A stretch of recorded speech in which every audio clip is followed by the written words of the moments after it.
NBC News on KCAA Loma Linda, sponsored by Teamsters Local 1932, protecting the future of working families. Teamsters1932.org. All right, good evening. Welcome to the Farron Dozier Show on KCAA Radio, 106.5 FM, 1050 AM. Also streaming from the KCAA Radio.com website and nbrradio.us. We got to bless the show before we get started. Let's go.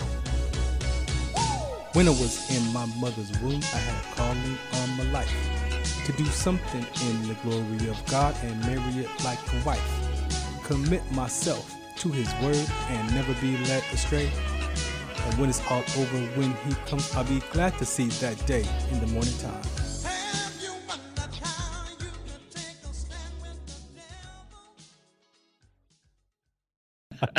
It's Tuesday, right? Yes, it's Tuesday. The Farron Dozier Show. KCA Radio.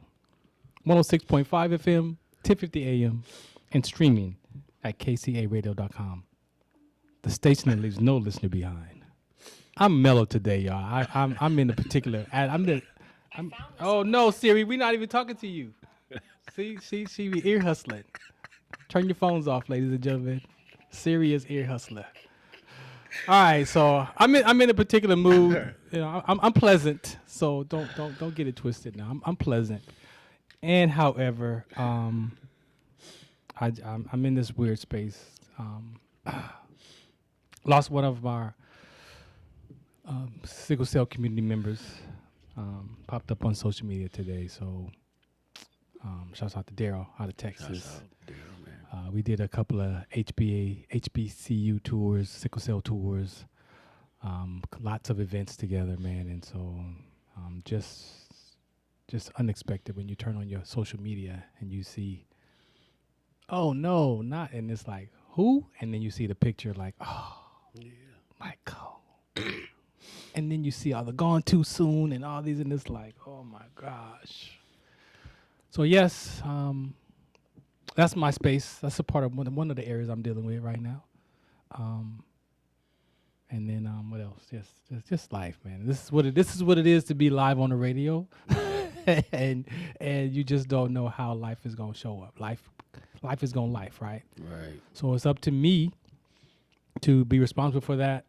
I'm definitely aware of my attitude. I'm definitely aware of my space. So by me being able to articulate that, I'm also finding my peace in that, right? Because I'm not going to sit here and pretend like everything is cool and put on some show for you that's da-da-da-da-da. You know, we ain't going to do all that today. So, but yeah, we got a very interesting show for you always here on Tuesdays at 6 p.m. Pacific time. Shouts out to Mr. Walker. Yes. He is still recovering, so you know we thank him for just his participation, for him setting the tone with me. Starting in May, but he and I have been talking for a couple of years now, and we just brought all of that stuff to fruition. And so he is definitely a part of these conversations. As you hear them, he may not be here on the deck, but definitely when he gets back on the air, you better believe he coming with the heat. So we just thankful for him and the things that he's brought to the table. Shouts out to Charlie. Shouts out to Angelica. And so now we added Randy to the deck. So again, if you want to be a guest, hit us up at Farron Dozier or at Farron Dozier Show on social media. And, you know, everybody's welcome. We'll screen you, of course. As of today, we're doing a little bit of screening. Right. But other than that, you're more than welcome to be a guest. Share your piece, share your perspectives, share your perceptions, share your interpretations. Because at the end of the day, you know, we're creating this space for people to have a voice. And, you know, for the most part, I've accepted everybody that's been offered, you know, that offered to come in and be on a guest on here. So, but yeah, we got that. We got, hopefully Coach LG was supposed to call in last week. So, hopefully today, he calls in for a few minutes just to talk about the Jew League and your IE Dogs, Inland Empire Dogs, that's preparing for the season this year. Again, unfortunately, the schedule is not published, but I did post on IE Dogs ABA the 4 dates that we're going to be in the tournament style for our season. So we got 6 games in Linwood, and counts as our home games and then we got a game in Arizona with my friend owner War, Monster Slayers, who are on the reservation out there. So he's putting together a tournament with a little purse connected to it. Yeah. So that's going to be our away game to Arizona, November, whatever that first weekend is, 7, 8 November, something like that. But that first game is going to be October 17, 18, I believe that is, in Linwood. That's going to be our jump-off, kick off the season. And then the next game will be in Arizona, that away game.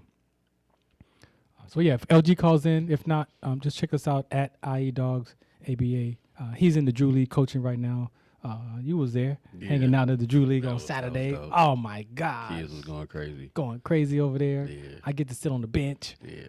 Whatever. Saw myself in some footage. I'm like, hey, that's me. Let me screenshot that, send that to my daughters. Look at your pops on the end of the bench. That's what. Yeah, no, it was cool, man. You're not brand new to the Drew League, but what you take on that? Man, the Drew League, that was my first experience. So, was that your first? Yeah, man. Oh, I thought you had been through there to before. The Drew League games and just the whole atmosphere, that whole inner city LA is really. They trying to do some positive things out there, and the Drew League is one of the positive things that they're doing. That platform's been around for some years. They had the boy out there singing Usher. You I see that. Yeah, with the wings and things. With the wings and things. Yeah, but shouts out to Coach LG. I believe now he's 1-2 in the Drew League right now. Yeah. They still had a chance to win that game. That was heartbreaking right there. Yeah, a little bit more defense. Yeah. Y'all got some good shooters. Yeah, y'all got some solid players. Put the ball in the bucket. Number 8, man, he was going crazy. Put the ball in the bucket. You know, that's Kobe old number. So And we was missing a few. I'm saying we like I'm on the team. he was missing a couple of players as well. So y'all could have won. Y'all, that was a winnable game. It was. It was. And to come back from like 19. You came back from 19. We was down. LG. We was down 19. Yeah. Bro. You came back. It came back. Like 3 or 4. Yeah, you came back to 3. And then it just got away. Yeah. And what's old boy from the Trez? What is his name? Montrez Hero. Yeah, he was doing swimming. The swim move was crazy. He was doing too much, man. Yeah, it was exciting. And you watched like 3 games? Yeah, I was there for 3 games, man. Kids were going crazy. Yeah. So thank you for inviting me out there. I couldn't make it early. I actually spoke at March Air Force Base with recruiting the RSP program with the new soldiers. So I didn't think I was going to be a keynote speaker, but I was actually the keynote speaker for that RSP program this past Saturday at March Air Force Base. How did that turn out for you? Oh man, it was jam packed. Yeah. They had the soldiers that just graduated from basic training going to their units, and then they had the other soldiers that were training, and the families was there. Yeah. So I think it gave me like about 5 to 7 minutes. So I just dropped my knowledge and encouraged them mainly. My sickle cell trait experience and collapsing and almost dying and all that other stuff, but also not to lose their identity in that camouflage. Yeah. Right? So that's my takeaway to them was, just make sure you stay connected to the community or something you care about, because that uniform is what you do. Yeah. It's not who you are. Right. And that was my downfall. It was what I did and it was who I was. Yeah. And when that was taken away, it was a wrap, bro. And so we see that in sports, with athletes, military, we're not different. Police officers, the retirement, when police officers retire, they don't publish their suicide numbers, but their numbers are high too, man. So when you look at it all, it's that identity crisis, right? Identity. It's that what that looks like. What you miss and what you identify yourself with. Yeah, exactly. Yeah. So, I was able to just, but I rushed down there to the Drew League game. So and honestly, I have been wanting to participate in the Drew. Yeah. And the Drew going to the games, man, because I wanted to experience that. Yeah. But sponsoring the team this year with my sickle cell awareness, it gave me a little bit more incentive for my advocacy work to go down there. So we'll be interviewing players too, soon. I just haven't set that up yet, but just to be a part of that.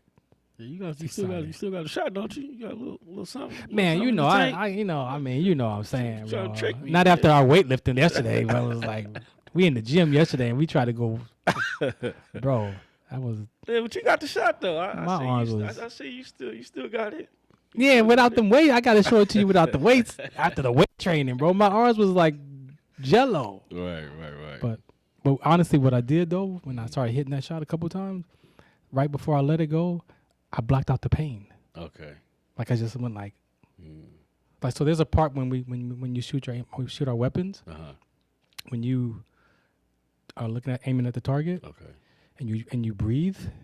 When the moment you exhale, your body is still, and that's when you squeeze the trigger. Right. So you don't squeeze the trigger while you're breathing. So I'm saying you don't squeeze the trigger while you're breathing. You take that deep breath, and that space is where you fire because your body is still. Okay. So I remembered that. So when I took my shots, I put my mind there, like I didn't feel anything except for the ball leaving my hand. Yeah, and that's when I made a couple. Good. Yeah, I appreciate that. You got a little shot. Whatever, dude. I ain't put no defense on because I ain't want to. Oh, you was in. I was watching. You didn't have your Crocs in sports mode. Yeah. You didn't have your Crocs in sports mode. I was like, what you about to do out here? You ain't come to play no ball today.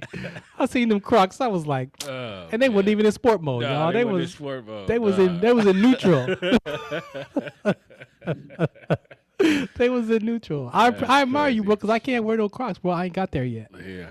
I want to. Yeah, that's comfortable. My daughter tried to give me some with the Army logos on. I was like, you better not. That's it, man. I was like, you better not buy me no Crocs. We getting to that age, man. No, you getting to that age. I don't care what you thought. What do you mean you? I'm not at the Crocs age.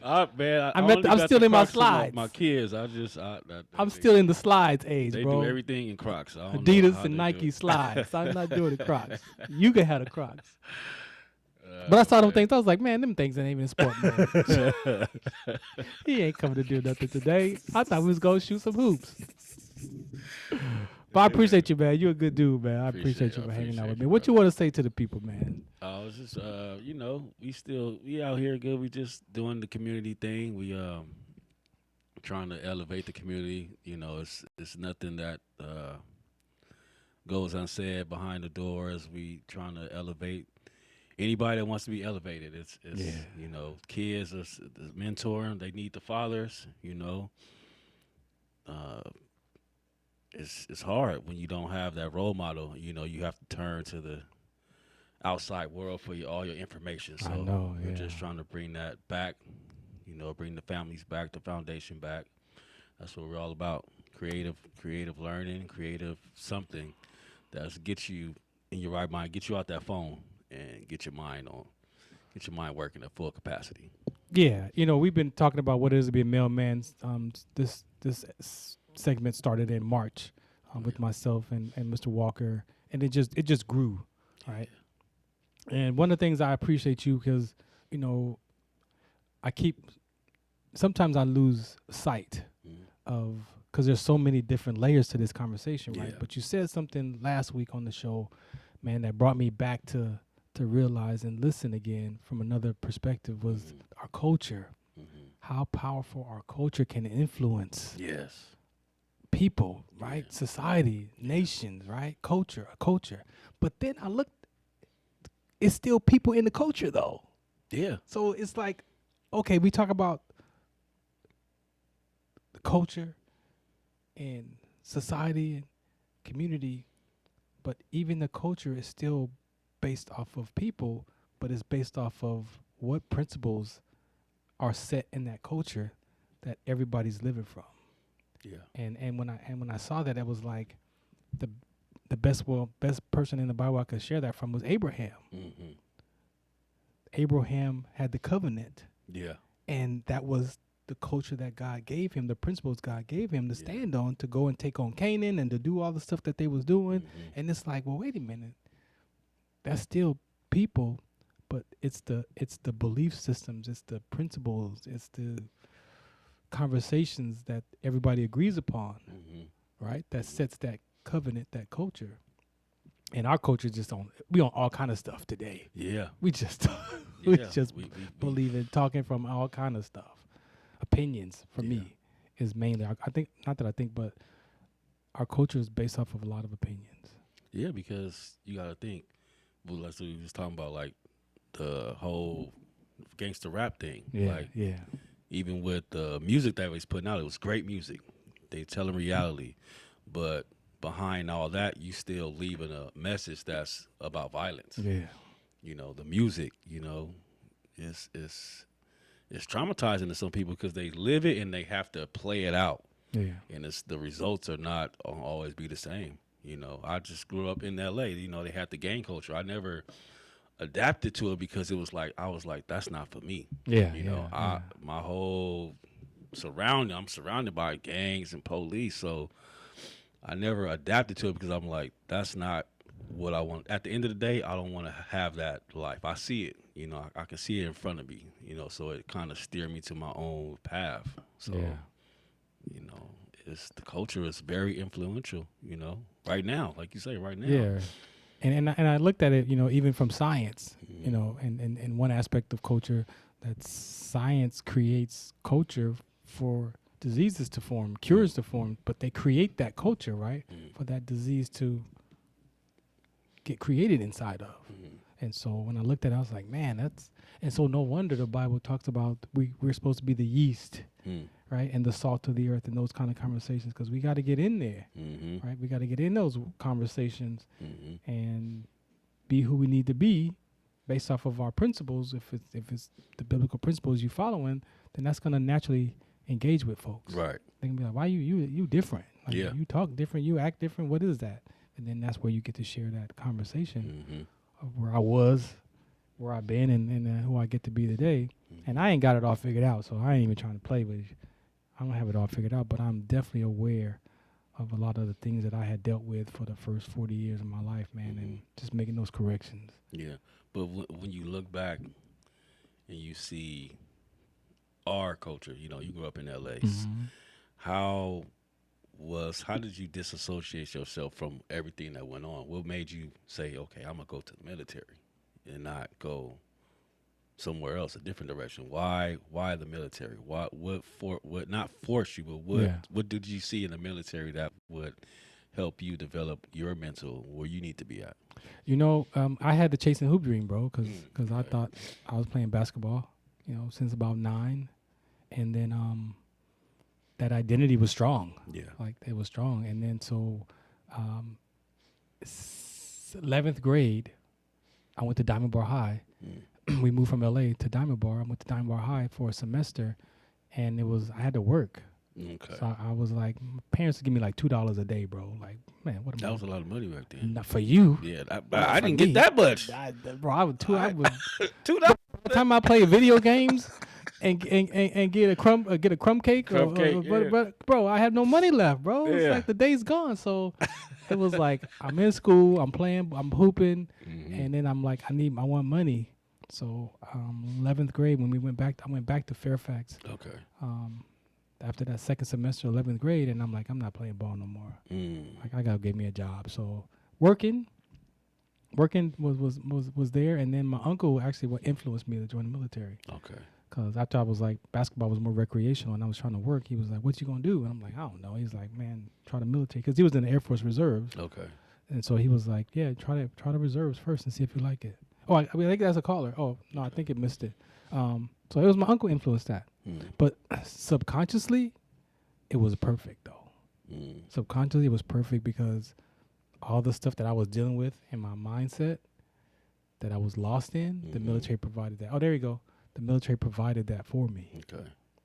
So all of my abandonment issues was because in the military now you're around people. You got your buddy, stuff like that. So everybody loved the soldiers. So it was like all the stuff subconsciously was a perfect match. Yeah, it fit. So is that LG? Okay, cool. So let's go to the caller. This is the Farron Dozier Show on KCA Radio, 106.5 FM, 1050 AM, and streaming at kcaradio.com. The station leaves no listener behind. On the line tonight, ladies and gentlemen, as promised, Coach LG. How you doing, man? I'm good. What's up, man? Can't call it, man. Fresh off work, man. Man, I just want to acknowledge you, bro. I say just thank you, man.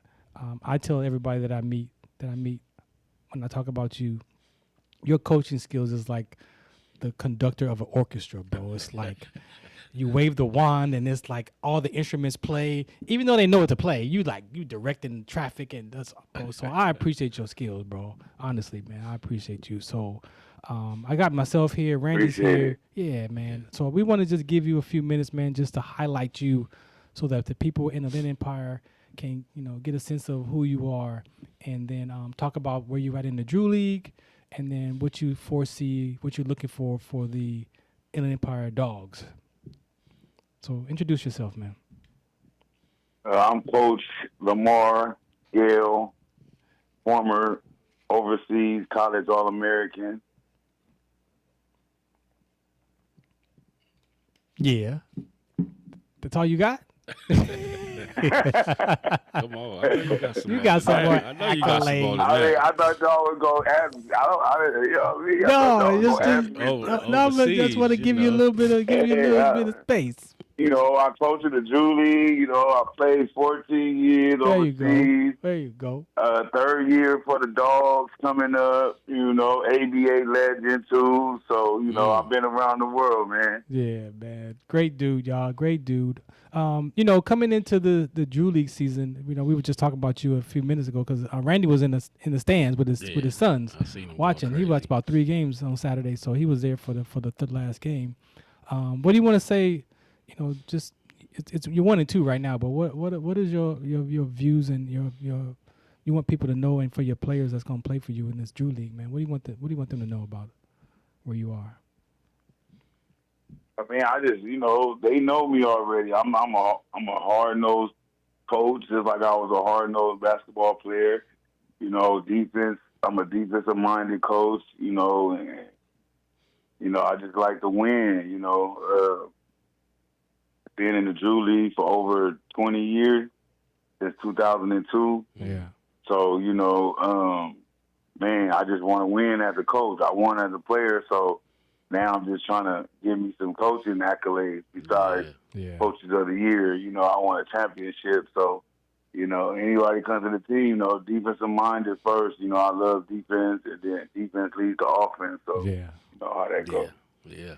Cool, man. And then what you've been at the Hounds, like I've been with you at the Hounds for like a season and a half. So what do you want the athletes to know about playing for the Hounds this year? Because other for the Dogs now, we're in evolution from the Hounds to the Dogs. So what do you want the players to know about the man for the Dogs? Man, I just want some young, hungry guys that's looking to play basketball overseas to keep their career going. This is a stepping stone. We want some young IE guys. If not, wherever you come from, as long as you can get to practice in the games and you got high IQ, you in shape, and if you need film and stats, that's where we gonna get you. Yeah. And we gonna try to get you something in your pocket too. But if you're really a basketball player, it's about film and stats. So that's what everybody look for. Definitely. Where was your last season at, and you got film? Right.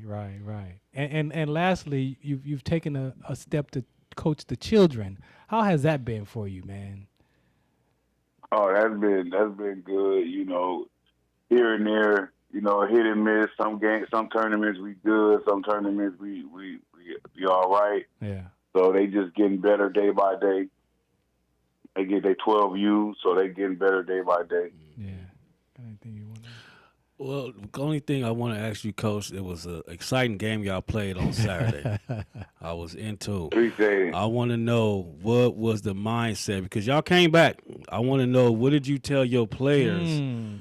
Down 19? Down 19, y'all went on that run. Y'all should have won the game. It was close. What did you tell? What was you telling the players after halftime? Because y'all came back strong that second half. It was exciting. Yeah, I just told them, we beating ourselves. Mm-hmm. That's what we did. We were beating ourselves in the first half. Mm-hmm. If you slow down, hit shots, take shots that you know you can make, and defensive rebound, and I tried, we had a couple of players that was new, that's not new, but haven't been there for the first 2 games. Uh-huh. So, it was kind of like, oh, I don't know him. So once you get down by 19, it ain't about that now. It's about togetherness, what I mean? Yeah. I just told them just lock in, defense defense. And, when we cut it to 6, I believe, we took 2 ill-advised shots. Mm-hmm. Then they went back up 10. Then we cut it back to 4. Yeah. And we missed a 3 in the corner that could have dropped us to 1. Mm-hmm. But, I'm just trying to get the guys to run set. Mm-hmm. Like now, you didn't get all that energy coming back from 19. Mm-hmm. Yeah. Now is where you run your set plays at. Mm-hmm. Now you go get you the best shot, not the good shot. You go get you the best shot. Now you make them play defense for 24 seconds. Yeah, exactly. Don't nobody want to play defense in here anyway. Mm-hmm. So if you run a play instead of just coming down jacking, now we might get off of the rebound, weak side. Right. They might break down because now they got to play defense for 20, and so now you get that shot even better now, but now you got rebounders under there for that shot. So that was on a fast break. Yeah. And once, when he missed that corner 3 to drop it to take it to 1, they went back on a 13-0 run because they beat us by 14. So, it just, luck of the draw. Some shots don't go in. Some shots do. You know what I mean? But, then they shot 34 free throws and we shot 11. God. Yeah, y'all was not going. Y'all wasn't. That's first half. Y'all wasn't going to the line. But number 8, he cold.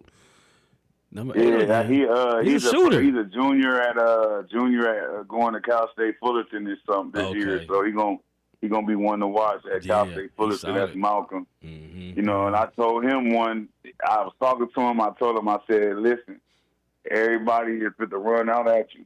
So now you got to use your IQ. So now all you got to do is pump fake.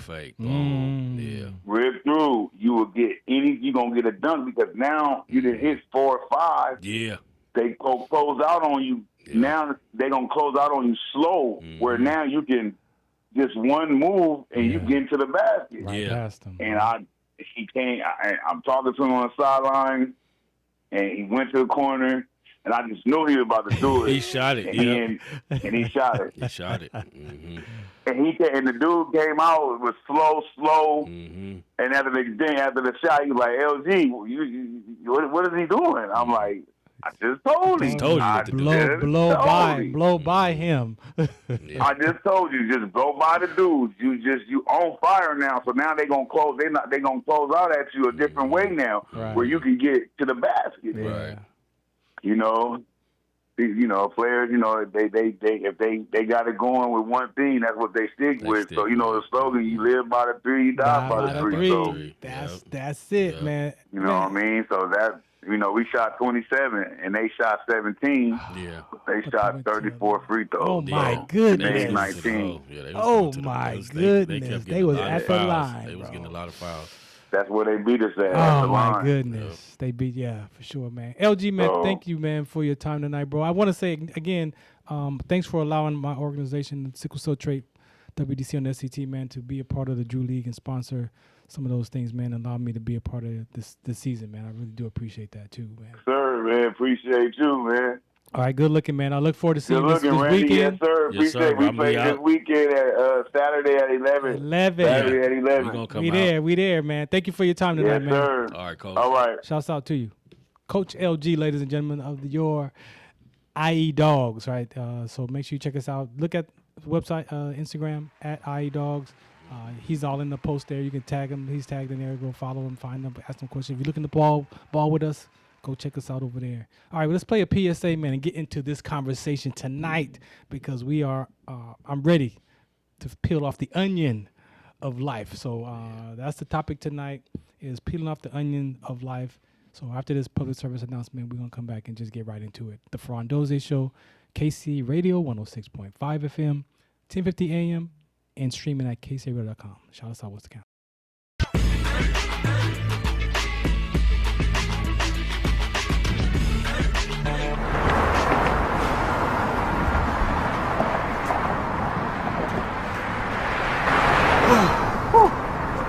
Hey, what's up, man? How you doing? I'm blessed, my brother. How you doing? I'm good, man. I'm good. Hey, did you see the game last night? Oh, that was a good game. But did you see the shot? I lost money from that shot. Oh, man, that shot was cold, man. I hated it, but it was good. Damn. What's in those jeans?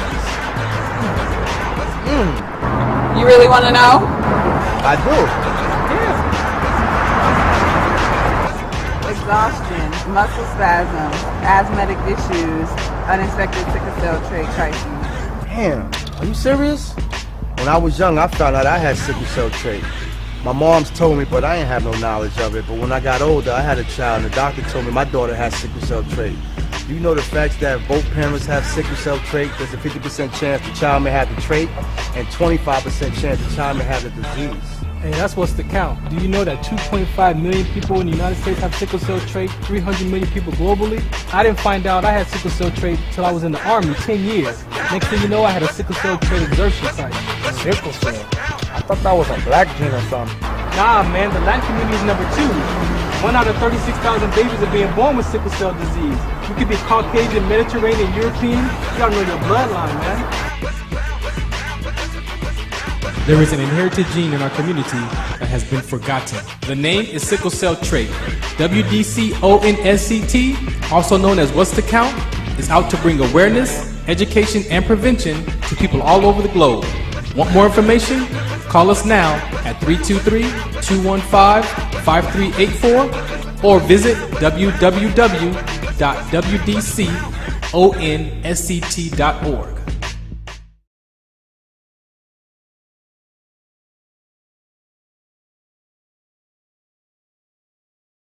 Conversation over there. You got to come coming out, off when it coming out 24-hour fitness. Yeah. 24-hour fitness has ruined basketball, ladies and gentlemen. I'm sorry.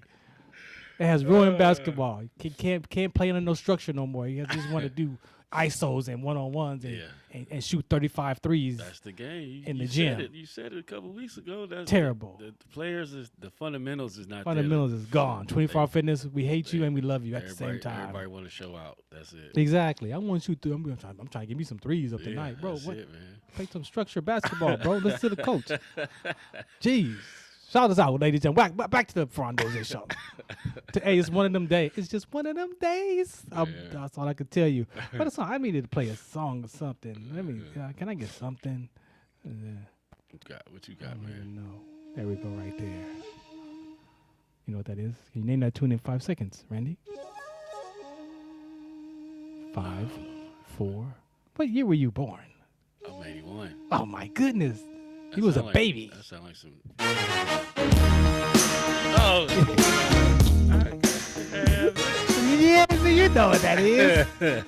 I'm your hammer. Yeah, but see, I didn't know. I'll be hotter on this microphone. Sorry. I'm gonna be hot on this microphone. Let me go back to my calm self. It's one of my songs right there, Childhood. All right, so check this out, ladies and gentlemen. Welcome to the Farron Dozier Show. KCA Radio 106.5 FM, 6:50 AM, and catch me on Wednesdays at the Military Broadcast Radio Network, MBR Radio or MBRadio.us, Roku TV, all your streaming platforms over there.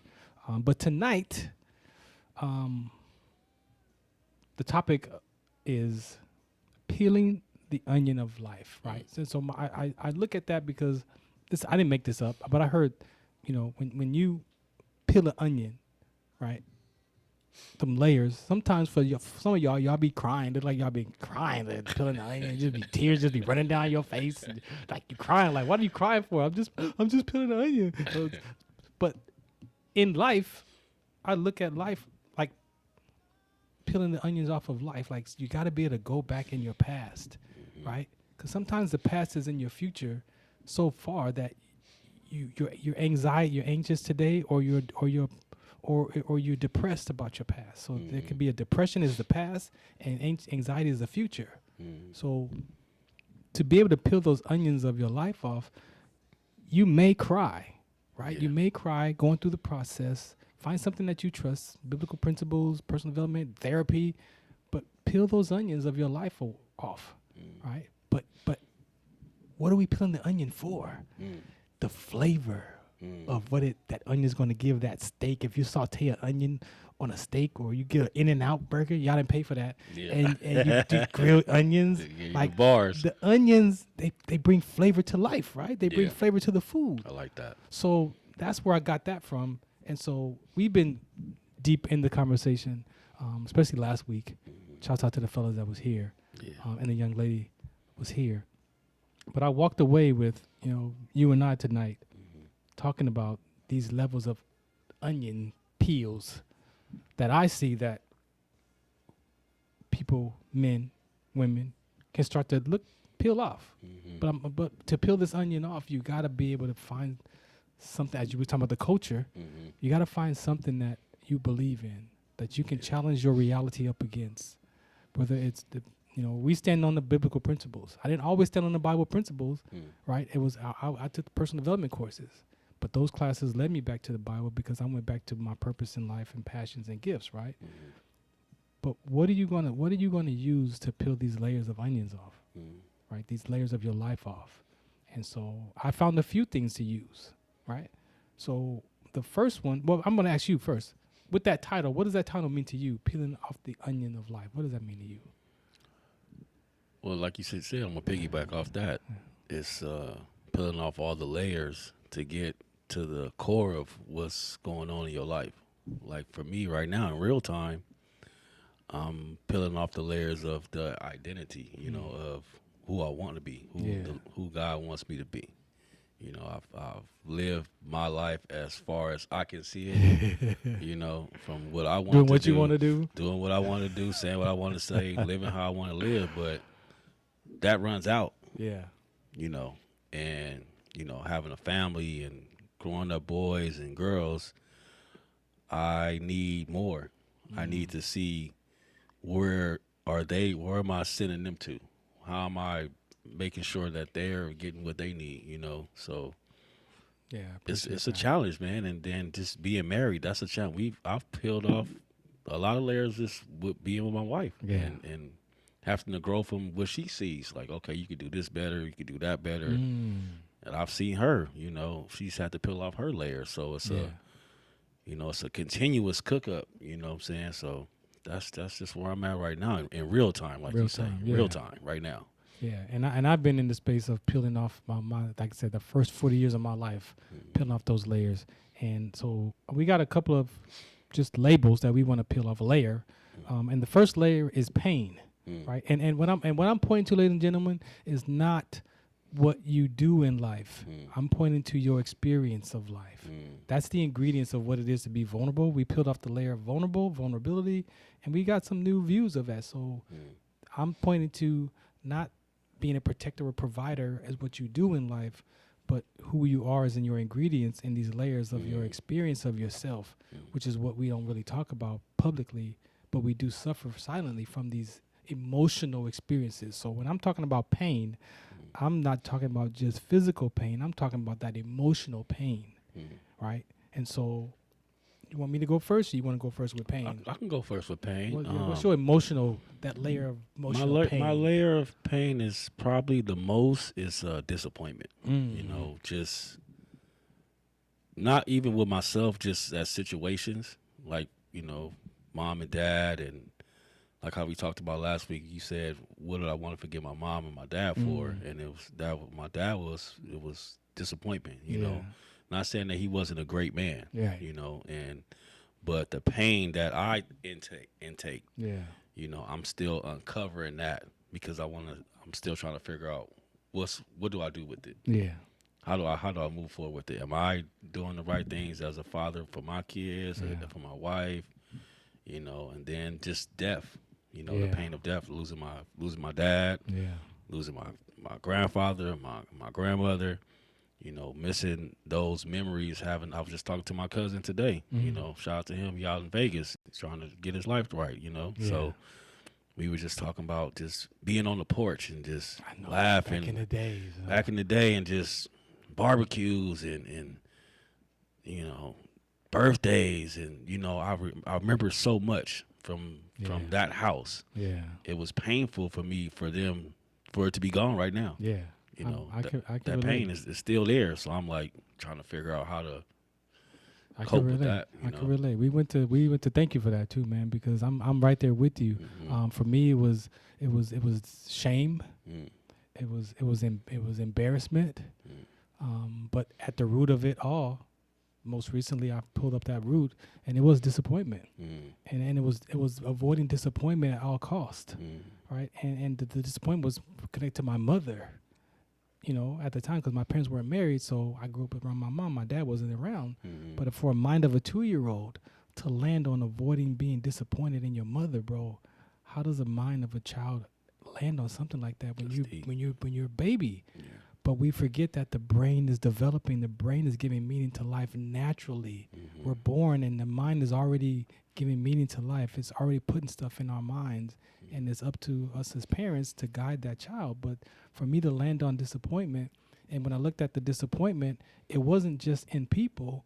It was in myself and how I felt that emotional pain that I felt like I never want to feel that pain, bro, at all costs. Yeah. But I was 2. But I had so much evidence from disappointment turned into shame. This episode was a shame one. This episode was embarrassment. But it all compiled to the top of, or at the bottom of, disappointment. And I understand now that we can't avoid disappointment, but we can definitely teach and learn how to manage it when it happens, right? Because it is a description, and what disappoints you might not disappoint me, right? So then we have to be able to get down to our own personal levels of what that means to me, so that I can manage that for myself, right? Versus you thinking that you disappointed me, like I'm not gonna give you that much power anymore.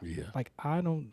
So when you learn and you start to heal from that layer, that was a core pain for me, emotional pain, and everything stemmed from that 2-year-old avoiding disappointment, just added on top of it. And so to be able to peel that off, man, it was important. We got another one, rejection. Rejection, bro, it is such a painful risk to take, to want to be able to open up to someone and to have a no. Yeah. Right. And I believe for me it was a no in relationships. It was a no that played out even in business, even with a nonprofit, asking people to donate to my organization, not wanting to hear the no. But what I learned for rejection was was like they were rejecting Farron personally. No, okay. Right? So the rejection I made it mean about me is that they don't like me, they don't care about me personally. But when you ask people to do things for you or to support you, you have to give people the right to say no. They have a right to say yes or no.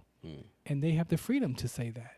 But a lot of times, if you have that fear of that experience of being rejected, it feels horrible, bro. Yeah. I mean, I still see it play out in my life and in people's lives today in my life, that we don't ask certain questions because we don't want to hear the no. And I had to find my peace in that. You got something around rejection? Yeah, for me, rejection, it comes down to specific people. It'll always have, if like my mom rejected me or my dad or my wife, that's where the hurt comes. Just random people, I wouldn't care. You know, like I'm like, okay, I'm going on to the next, because that was my mentality. Like, okay, oh yeah. You don't want it, okay, I'm cool. But if my wife said it, I'm like, oh man, I start getting in my feelings. I'm mad. I'm passive aggressive sometimes. Oh yeah. I think about it, and then I'll be sitting, and then I'll be mad for a whole week, and she won't even know. And she be like, oh, okay, y'all see what you on? You still on that? So or my dad, like you say, just him not coming up or showing up. It's like, man, like okay, but it turned into disappointment. Yeah. That's what I'm saying. It always resorted back to disappointment. Oh, you must don't love me, or you ain't messing with me today. Like you got something else going on. More important. So, like I'm not important. Like I'm not important at that moment. Then I get over it. Yeah. But it had to be a person. It had to be a specific person for me. It was anybody rejects. It's like, oh, it wasn't for me. Yeah, I'm done. Your girl reject me. Oh, okay, I'm cool. Oh no, I made it. Everything about me. It's all about me, baby. It's all about me. I'm hurt. I'm hurt. Even today, I'm still like better at it. But it's like I can't take it personal. I can't. I learned to ask more questions before I make it mean something. People will tell you if it's about you. Yeah. If you ask questions, because sometimes people be dealing with their own stuff in life, and the no is not about you. It be about something else. But they take it out on you, or because you're in front of them, right? So I had to learn in my rejection experience to also ask questions. Did I say something to you? Did I do something to you? And then they'll be like, you know what? No, it ain't even about you, bro. It was this. Wow. Oh, okay, cool. But I didn't carry that like it was me personally. This one is important for me. Failure. Failure for me, at the end of the day, there's no such thing as failure. failure is only in language, and I believe that we are taught failure. So I can't show you, oh, this is failure right here. Like I can't point to failure in nature, right? So I live my life up against nature and my language now, right? So I can't point to, oh, there's failure in the corner by the trash can. That's failure, right? So we were taught that experience and what that feels like and what that looks like. So if failure is not in nature, then what is that? It's still about me, though. Yeah. That I'm not good enough. I must have done something, whatever, that layer of back to me. I don't belong. I'm on my own. Whatever that layer is for me is. And so, but I had to learn that there's no, and I made up all this radio stuff. I made it up, bro. So how can it fail? I made it up. But we forget that we make these projects up, and then we don't turn out how we think they should turn out. Then I'm a failure. But you made it up. What you got with failure? See, for me, failure, I always took it personal. Like, especially if I put my effort into it. Yeah. You know, I had to learn just be connecting more with God to let Him see that, to understand what failure meant for Him. And it's no failure for Him, you know, especially if you're trying to do the right thing. But for me, at the end of the day, I can be like, oh man, I didn't do this right, I didn't do that right. I'm a failure. Right. You know, He'll come after you. You know, this is, you know, you put these things in your head. Like for me, I always took it personal. Like my wife, she would tell me, oh, you're not a failure. You're doing this, you're doing that. So the reassurance for me when I'm thinking I'm failing, it has to come from somebody else. You know, like, because I would think I'm failing. You know, if I didn't have that extra confidence or that belief I have, I would be in my thoughts. So we got to figure out how you can unravel that for yourself. For myself, yeah. For yourself. Like, you know, like for me, that's how it was. Like it was personal. Failure always been personal for me. I always took it to the heart. Like man, I'm messing up, bro. Like, do you think that failure could also be a part of not honoring our word to ourselves, like integrity? That's a good word. Like and I just heard about that word. Well, not heard, but it was Dr. Tony Evans was talking about integrity. Oh, he was, yeah. And my wife, she was like, "Do you feel like you have integrity?" Oh. And I was like, "Yeah." And she was like, "You sure?" You know, wifey up, man, she don't be playing, man. Wifey, man, she. I can't. She like, "You sure?" I'm like, "You got integrity?" You know, we was both listening to the sermon. We listened to it at different times. So I called her. That's She was cool. like, what you learned about the sermons? I was like, integrity. Like, what that mean? You know. And then it's like, you know, I had to think about it. Like, do I have integrity? You know. But then I was like, I do. You know, it's just maybe not as high as hers, but you know. See, I had integrity, and so for us as men, for me, relating to men, I had integrity in the military. Okay, in your work, but not in my personal life. Okay, see, that's what I say in my job. Yeah. Oh man, I got integrity. But you know? but it's still us. Yeah. It's still you at the end of the day. So we decompartmentalize ourselves in these different areas of life. Like, oh, I'm a worker, I'm a soldier over here, I'm a dad over here. But how can I have integrity over here? That's and real not shit. over here? I mean, that's real talk, man. But I had to peel that off, and bro, it helped me tremendously because integrity is always out. It's always out. It's always out. So whoever you put out that's always out. It's always out. So we can't separate it. You can't separate it. So that's why the word says, confess your faults to one another. If I feel like I did something to you or said something to you that was off, that's my integrity to go to clean that up. Even for you, like I said, it may not have been nothing to you, but the Holy Spirit reminded me that, hey, you know what, you kind of said that kind of funky. Then that's me with my integrity going back to clean that up because it's always out.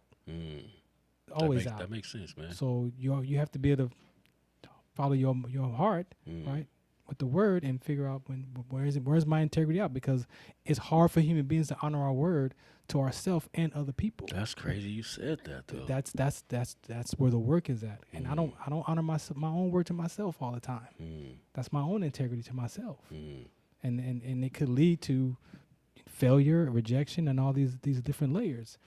We got two more, man. I want to touch on, what does betrayal look like for you? Betrayal is, you know what? That's a hard one. That's a hard one because I think it's different layers of portrayal. Mm-hmm. For me, it's like I can just say, like, you turn your back on me. You know, like, oh, okay, like, I can be there for you, but then you won't be there for me when I need it. Betrayal that's emotional. That's a pain. That's it's like another when I need you to be there for me, that's the betrayal I feel. Yeah. Like, but it's different. Like, you know, like I think it's a street code, a culture betrayal, and it's a reality portrayal. Yeah. You know. I think for me it goes back to that vulnerability, right, and being able to be open and honest with people, and then have a person actually take that information and then use it against you, or use it to start a rumor, or just tell people about stuff that it wasn't for you to tell somebody else, right? But that's what I'm learning. Like, then I shouldn't say anything to anybody if I'm not going to be willing to own my life, right? And so we look at judgment, because no one wants to be judged. But I look at it even below judgment is slander, which is me telling you my deepest secrets. Well, hey, man, I'm dealing with this A, B, C, and D, and then you take that and be like, man, Farron over there, boy, he like dealing blah blah, blah. And like, bro, I didn't tell you that to tell everybody, right? So that kind of betrayal for me is that part. It's like, again, it's that feeling of like, how could you? Like, I was open to you. How could you do that? And you use that against me, bro. Do you cut people off that fast with that type of situation? Or do you continue that relationship? Do you break off the relationship or no? I think I used to just break it off. I would say I would just break it off, but it would be a painful break because you got 5 years of this relationship, and then they do this. Do you throw that 5 years away? Most of the time we do, but then we have no idea what that other person is dealing with. Right, so then a mature male will go back and say, you know what, this is what's going on with you. Like, ask more questions before I even take on that feeling of being betrayed. Okay, like, I heard you said this about me. Like, where'd that come from? Where'd that come from? Well, maybe I should have said don't tell nobody. Or even if I did say don't tell nobody, still we don't know what. When you pass that information to the other person, you don't know what they're gonna do. You don't know what they're gonna do. Yeah. But if you own your life and your past and your feelings, and if you own that, then I don't care what people say. Because So then that means we have to be almost kind of vulnerable then, right? In giving out information that. Yeah, you just got to be. You got to be. Or is it honest. Is it a trust factor with the people? I don't even think it's trust. If I own my life, it doesn't matter what you say about it. Okay, that makes sense. It's not going to trigger me. If you tell somebody what I said or what I didn't say, I'm not going to be triggered. I'll just be like, where'd that come from, or how did you find that out, or who told you that? Why would you say that? Let's talk about that. I'm not going to throw the relationship away. I would definitely find out what's going on, and then by your answers, I'll be listening. Like, oh man, he cool. It was honest mistake. Okay, we got 2 minutes. Okay. The last one is fear. Ba-da-ba-ba-ba. The experience of fear, and that's like the whole onion to me.